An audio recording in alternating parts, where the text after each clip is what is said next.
Hello viewers, what's up?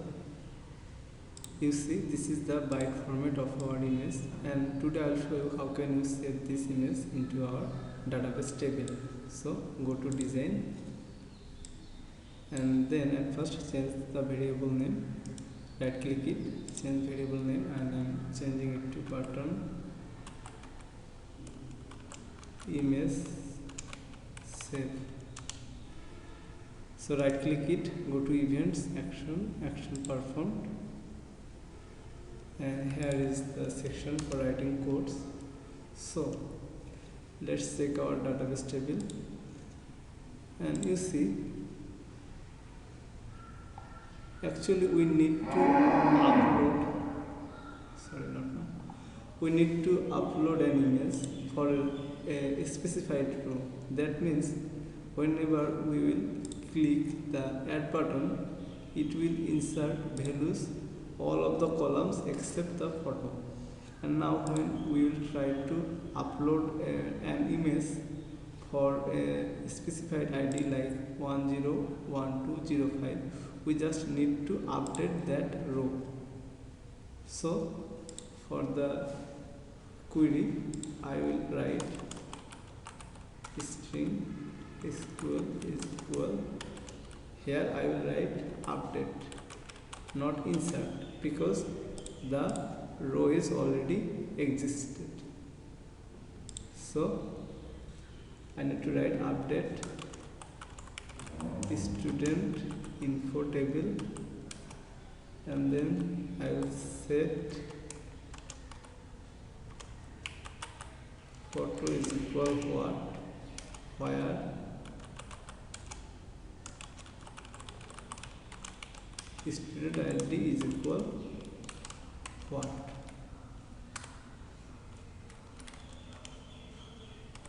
So I will upload an image into our database table where student ID will be the value of this text field. So for a specified student ID, we will upload an image. Then we need a track as block, and now I need to declare the prepared statement. Prepared statement is equal connection dot prepare statement, and it will take the SQL and then pst dot set bytes. For the first question mark, I will set the byte format of our image. You see,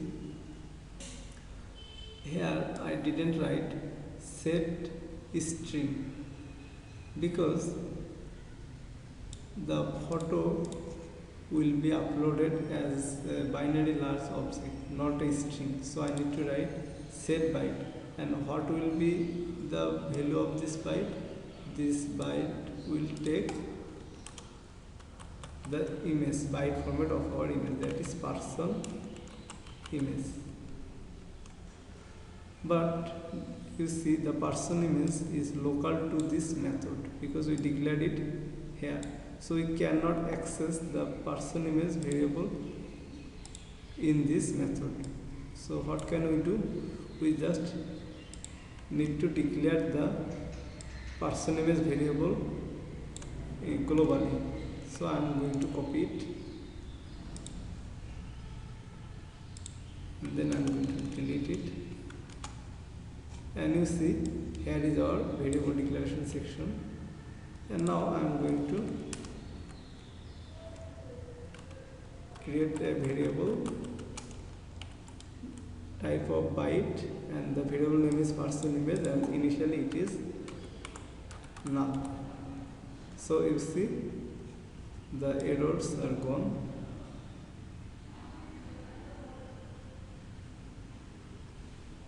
Where is the section?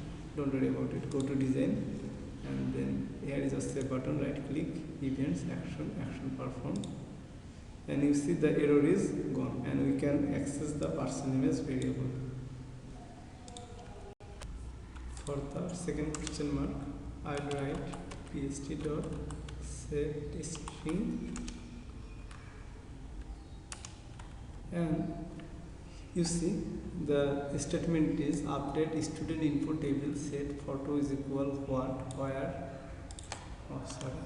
student id is equal what, and the student id will come from this text field, student id text field.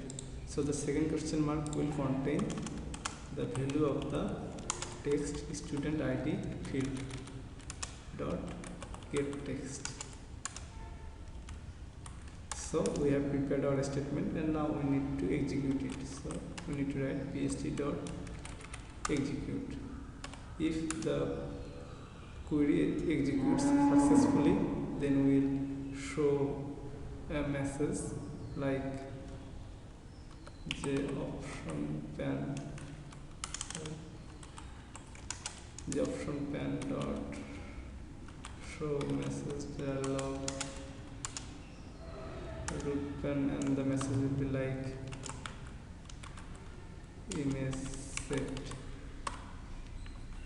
And for case statement, just show an error message like this one.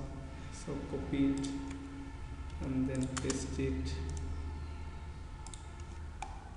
So let's run the file.